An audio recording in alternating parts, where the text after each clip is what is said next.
육체의 모양을 내려 하는 자들이 억지로 너희로 할례받게 함은 저희가 그리스도의 십자가를 인하여 핍박을 면하려 함뿐이라. 할례받은 저희라도 스스로 율법은 지키지 아니하고 너희로 할례받게 하려 하는 것은 너희의 육체로 자랑하려 함이니라.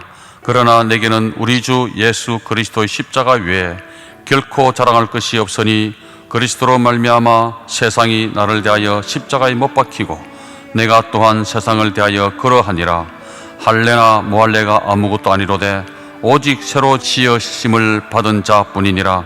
무릇 이 규례를 행하는 자에게와 하나님의 이스라엘에게 평강과 긍휼이 있을지어다. 이후로는 누구든지 나를 괴롭게 말라. 내가 내 몸에 예수의 흔적을 가졌노라.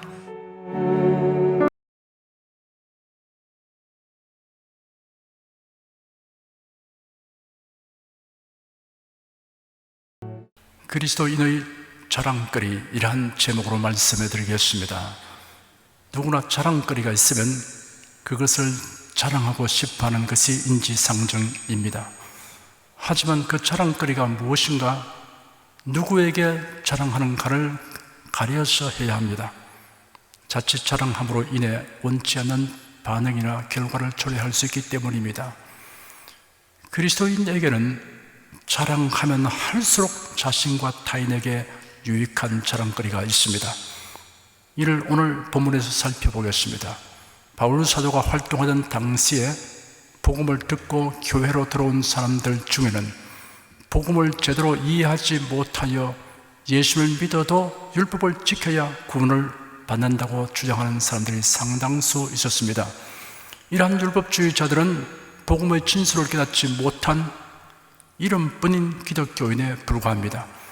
그렇기 때문에 십자가에 못 박혀 죽으신 예수 그리스도만이 구원을 주신다고 전파하는 것을 부담스럽게 여겼습니다.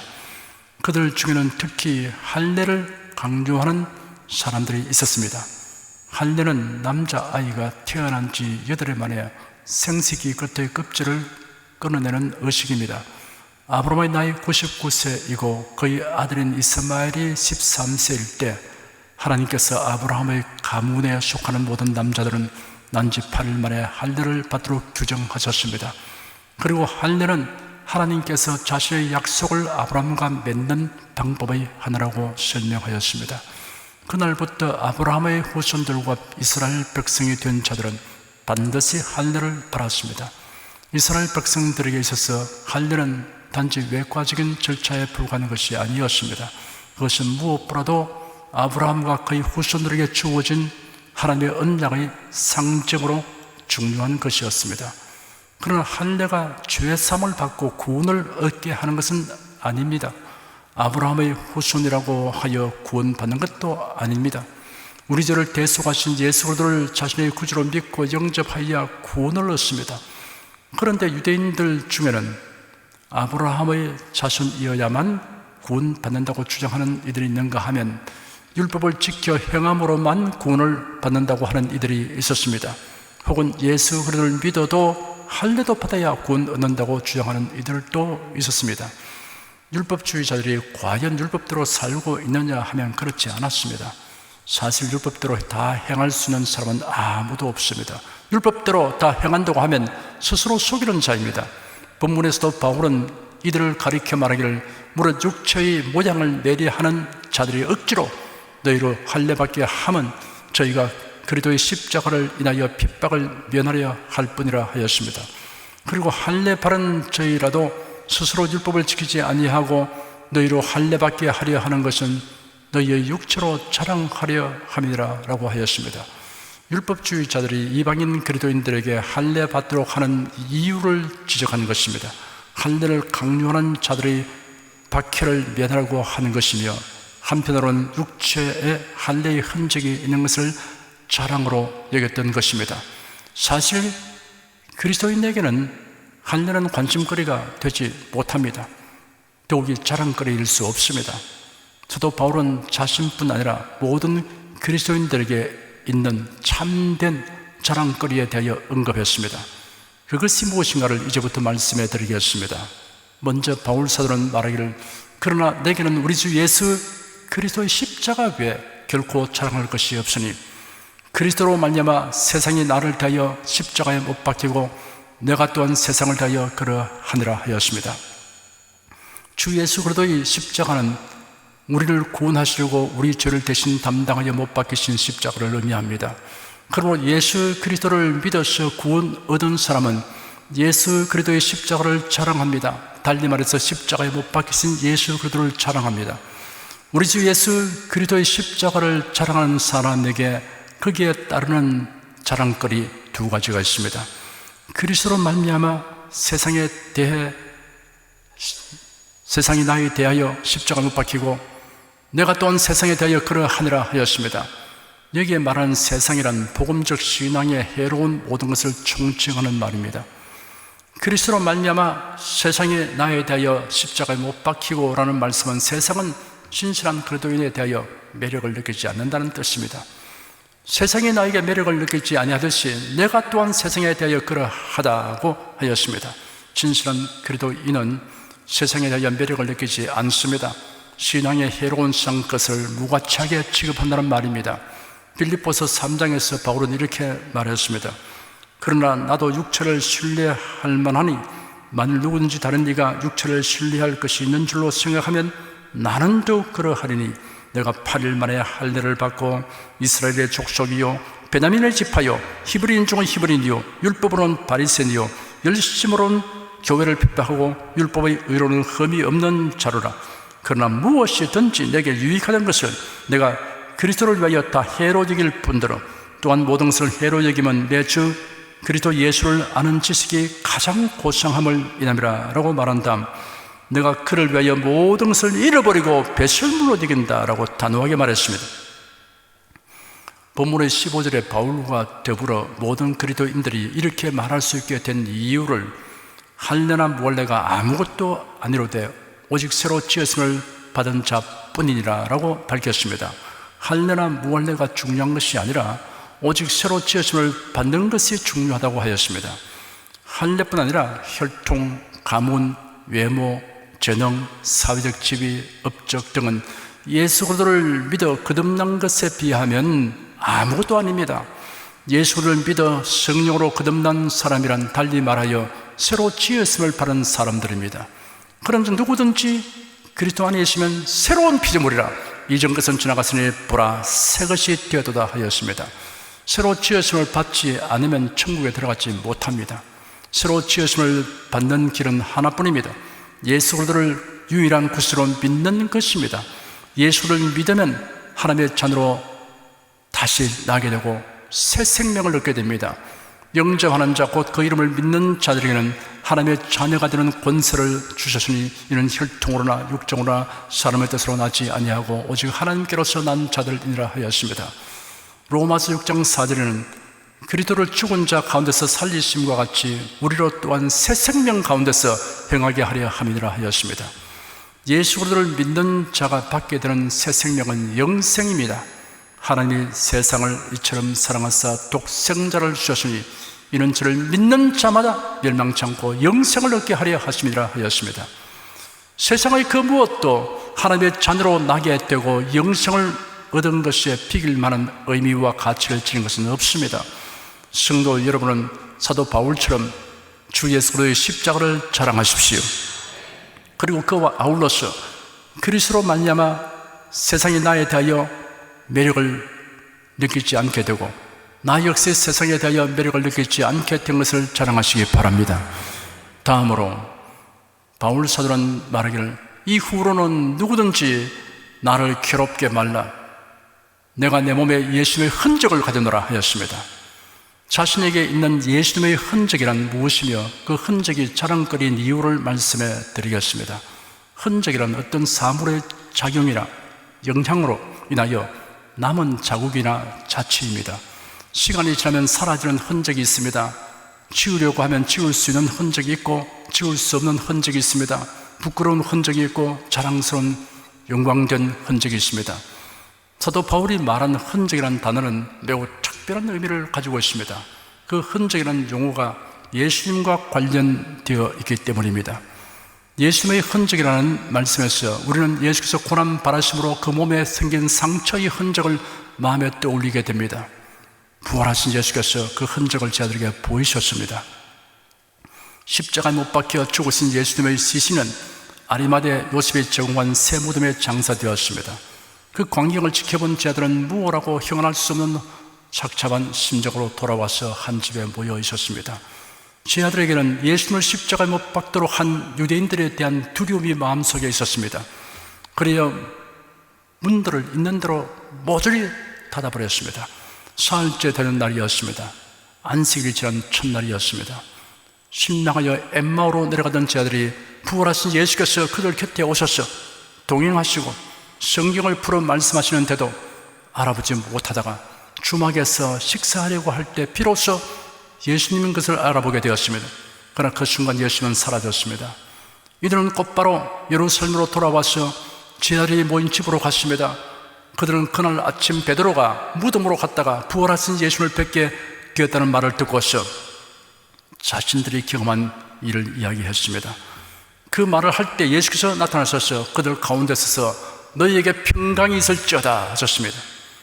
제자들이 놀라고 무서워하여 그들이 영을 보고 있는 것으로 생각하였습니다. 왜냐하면 문들이 다 닫혀 있는 상태였기 때문입니다.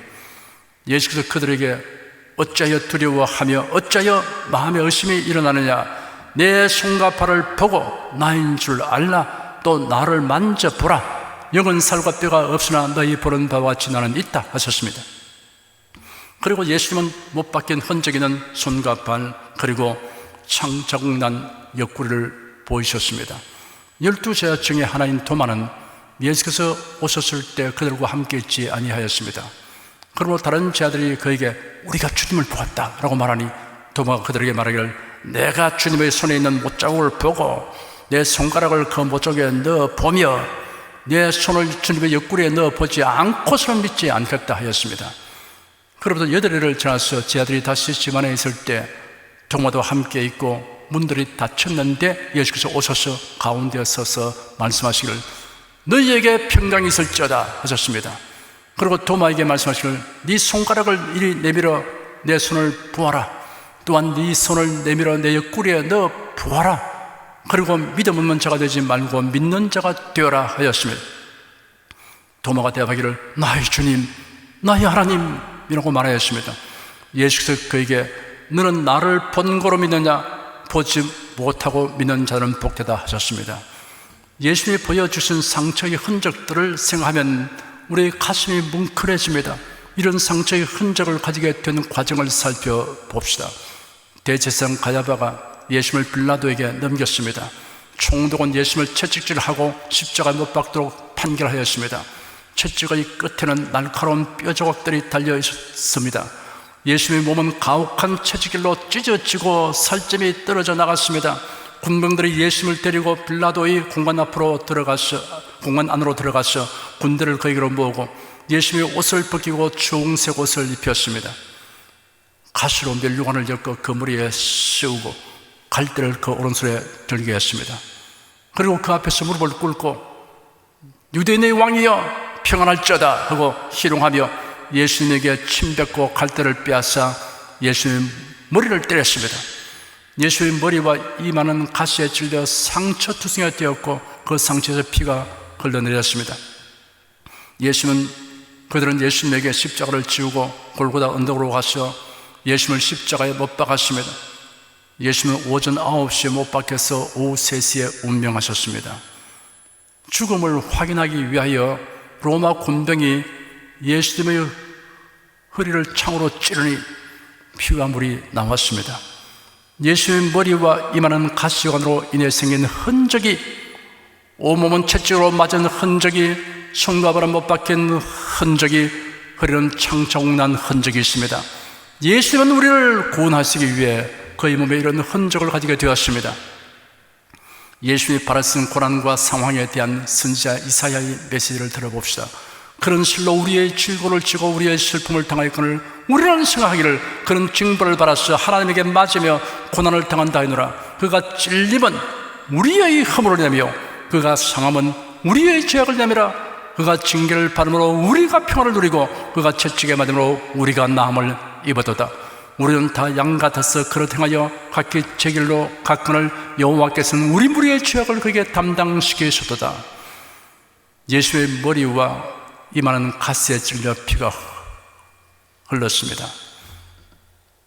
선악과를 먹음으로 범죄한 아담에게 하나님께서 말씀하시기를 네가 네 아내의 말을 듣고 내가 네게 먹지 말라고 한 그 열매를 따먹었으므로 땅이 너 때문에 저주를 받고 너는 평생 동안에 수고하여 그 소산을 먹을 것이다. 땅이 네게 가시덤불과 은근키를 낼 것이며 너는 들의 식물을 먹게 될 것이다. 너는 흙에서 취해졌으니 흙으로 돌아가기까지 네 얼굴에 땀을 흘려 식물을 먹을 것이다 하였습니다. 땅이 가시와 은근키를 내므로 사람이 수고하고 이마에 땀을 흘리게 된 것은 아담의 범죄로 인하여 땅이 저주를 받았기 때문입니다. 예수님의 머리에 가시로 만든 관이 씌워졌고 이마에 난 상처에서 피가 흘러내렸습니다. 이는 우리에게 임한 저주를 대속하신 것을 생각나게 합니다. 예수는 손과 발에 못 박혀 피를 흘리셨습니다. 이는 우리의 행위로 지은 모든 허물과 죄를 대속하신 것을 생각나게 합니다. 예수는 옆구리를 창에 찔려 피를 흘리셨습니다. 심낭에 고였던 피와 혈청이 다 흘러 나왔습니다. 이는 우리가 마음으로 지은 모든 허물과 죄의 대속을 생각나게 합니다. 예수는 등에 채찍을 맞아 피를 흘리셨습니다. 이사야 53장 5절에는 그가 채찍에 맞음으로 우리가 나음을 입었다라고 기록되었습니다. 이처럼 처참하게 고난받았던 예수님의 대속의 은혜를 믿고 예수님을 사랑하고 섬기는 사람은 예수 그리스도로 말미암는 여러 가지 흔적을 가지게 됩니다. 첫째는 예수 그리스도를 믿고 전하기 때문에 가지게 되는 흔적이 있습니다. 예수님의 흔적이란 바울 사도 자신이 예수 그리스도를 믿고 전파하기 때문에 갖게 된 온갖 경험과 상처를 의미합니다. 그러므로 예수님의 흔적은 바울에게만 있는 것이 아닙니다. 우리를 구원하기 위하여 그 몸에 고난의 흔적을 가지신 예수님을 생각하면 우리가 예수님을 섬기며 복음을 전하기 위하여 몸과 마음의 고통과 상처의 흔적을 가지게 되는 것은 매우 영광스러운 흔적이 될 것입니다. 사도 바울은 이러한 흔적들을 가지게 되는 것을 두려워하거나 회피하지 않았습니다. 오히려 능동적이고 적극적으로 이를 수용하였습니다. 골로새서 1장 24절에 보면 내가 이제 너희를 위하여 받는 괴로움을 기뻐하고 그리스도의 남은 고난을 그의 몸된 교회를 위하여 내 육체에 채우느라 하였습니다. 고린도 후서 11장에는 기록하기를 유대인들에게 40에 하나 감한매를 5번 맞았으며 3번 태장으로 맞고 1번 돌로 맞고 3번 파손하는데 일주일을 기품에서 지냈으며 여러 번 여행의 강의 위험과 강도 위험과 동족 위험과 이방인의 위험과 시내의 위험과 광야의 위험과 바다의 위험과 거짓 형제 중의 위험을 당하고 또 수고하여 애쓰고 여러 번 자지 못하고 줄이며 목마르고 여러 번 굶고 죽고 헐벗으느라 이 외의 일은 고사하고 오히려 날마다 내 속에 눌리는 일이 있으니 곧 모든 교회를 위하여 염려하는 것이라. 누가 약하면 내가 약하지 않으며 누가 실족하게 되면 내가 애타지 않더냐 하였습니다. 그가 루스드라에서 복음을 전할 때 무리들이 달려들어 돌로 치고는 죽은 것으로 여겨져서 성 밖에 내버렸습니다. 바울의 동료와 신자들이 바울을 둘러서 있을 때 그가 일어나서 다시 성 안으로 들어갔습니다. 그런 일을 당했으면 피신하든지 상처투성이가 된 몸을 가려하기 위해 조치를 취해야 할 터인데 바울은 이튿날 더베로 가서 복음을 전하여 많은 사람들을 예수께로 인도한 후에 지금까지 방문했던 루스드라와 이고니온과 안디옥을 재방문하면서 복음을 전했습니다. 내가 이제 너희를 위하여 받는 괴로움을 기뻐하고 그리스도의 남은 고난을 그의 몸된 교회를 위하여 내 육체에 채우더라 라고 말한 그대로 행하였습니다. 기독교회가 우리나라에 정착할 당시에는 심한 박해가 있었습니다. 한상동 목사님은 일제히 박해를 받아 투옥되었습니다. 신사참배를 거부하기 때문입니다. 한 목사님은 매맞고 갇히는 것을 두려워하지 않았습니다.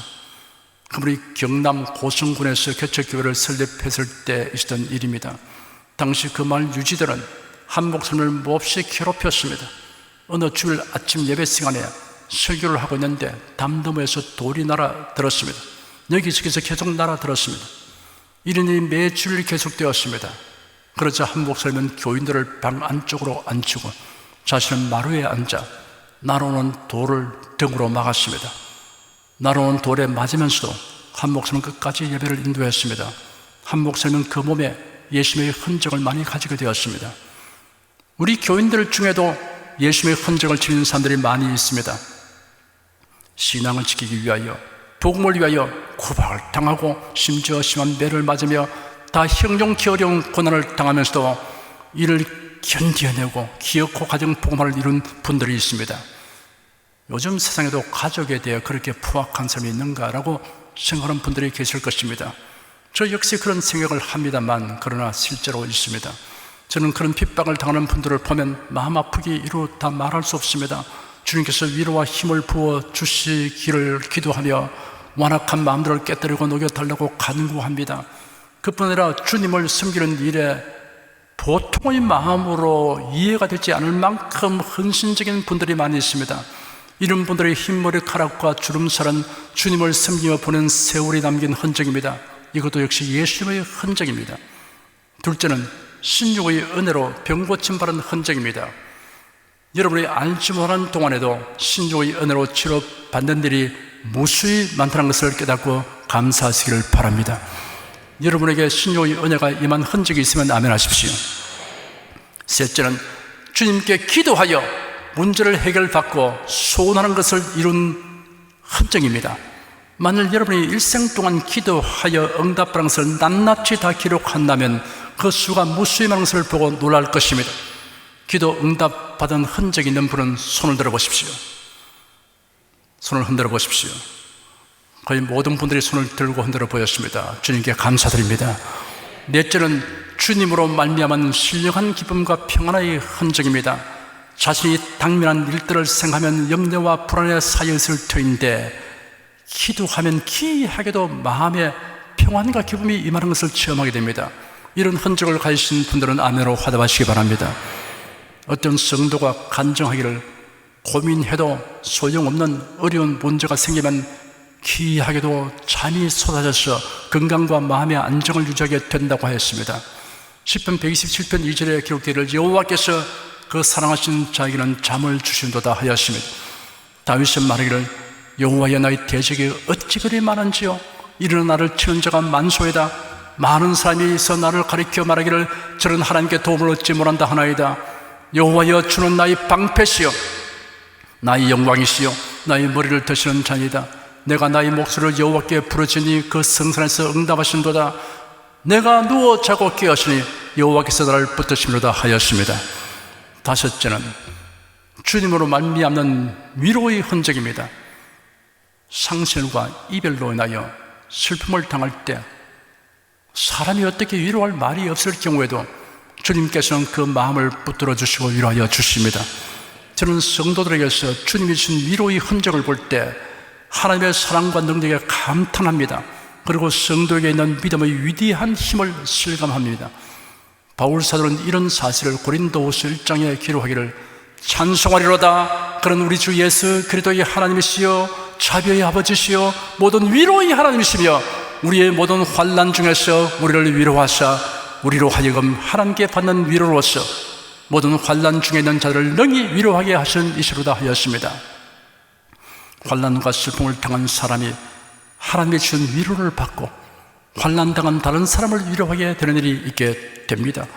여섯째는 결핍과 공공의 죄도 감사하고 희망을 가지고 인내하는 것이 주님으로 말미암는 흔적입니다. 하박국 신자는 말하기를 비록 무화과 나무가 무성치 못하며 포도나무에 열매가 없으며 감람나무에 소출이 없으며 밭에 식물이 없으며 우리의 양이 없으며 외양간에 소가 없을지라도 나는 여호와를 위하여 절구하며 나의 구원의 하나님을 위하여 기뻐하리로다 하였습니다. 사랑하는 여러분에게 예수님으로 말미암는 이러한 흔적들이 풍성하기를 바랍니다. 사도 바울은 말하기를 이후로는 누구든지 나를 괴롭게 말라 내가 내 몸에 예수의 흔적을 가졌노라 하였습니다. 흔적이란 말은 낙인이라는 뜻이 있습니다. 쇠 도장을 불에 달구어 찍은 표시를 말합니다. 낙인은 소유를 나타냅니다. 소속을 표시합니다. 구별하는 데 필요한 표시입니다. 저와 여러분이 그리스도의 소유이며 그리스도에게 속한 자이며 그리스도를 위하여 구별된 자라는 것을 나타내는 여러 가지 흔적들을 살펴보았으면, 흔적이란 어떤 사물의 작용이나 영향으로 인하여 남은 자국이나 자취입니다. 부끄러운 흔적이 있는가 하면 자랑스럽고 영광스러운 흔적이 있습니다. 예수를 믿는 사랑하는 사람에게는 자랑스럽고 영광스러운 흔적들이 많이 있습니다. 날이 갈수록 이러한 흔적들이 누적됩니다. 이러한 흔적들에 대하여 자랑하는 것은 자신에게 유익하고 타인에게도 유익을 끼칩니다. 그리고 하나님을 기쁘시게 합니다. 이러한 흔적들을 자랑하면 마귀가 놀라서 물러갑니다. 여러분은 모두 내게는 우리 주 예수 그리스도의 십자가 외에 결코 자랑할 것이 없으니 그리스도로 말미암아 세상이 나를 대하여 십자가에 못 박히고 내가 또한 세상을 대하여 그러하니라. 누구든지 나를 괴롭게 말라. 내가 내 몸에 예수의 흔적을 가져노라 라고 자랑하시기를 축원합니다. 기도하겠습니다. 예수님께서 하나님의 독생자로서 사람으로 오셔서 온갖 고초를 겪으시고 십자가에 못 박혀 고난 당하셨습니다. 예수님의 머리부터 발까지 온통 몸에 고난당한 흔적이 있게 된 것을 예수님이 제자들에게 나타내 보이셨습니다. 그 흔적들이 무엇을 의미하는 것인지 우리가 밝히 깨닫기에 성령께서 우리를 인도하여 주시니 감사합니다. 이로 인해서 우리가 다 죄사함을 받게 되고 또 다시 나게 되어서 하나님의 자녀로 또 영생을 얻은 자가 된 것을 감사합니다. 이런 흔적뿐 아니고 일생 주님을 사랑하고 섬기며 사는 동안에 다양한 예수의 흔적들이 우리의 몸과 마음과 우리의 가정과 우리의 생활에 계속해서 누적되고 있으니 감사합니다. 이런 흔적들이 저희는 자랑이 된 것을 감사합니다. 이런 자랑들을 많이 가지게 도와주시옵시고 이런 자랑을 많은 사람들에게 알리게 하여 주시옵소서. 그래서 저희들이 어떠한 상황에 처해도 예수 그리스도의 흔적으로 인해서 저희들이 강하고 담대한 자가 되게 해 주시옵시고 항상 기뻐하고 저희들이 평안한 마음을 가지고 살게 도와주시옵소서. 예수 그리스도로 기도드립니다. 아멘.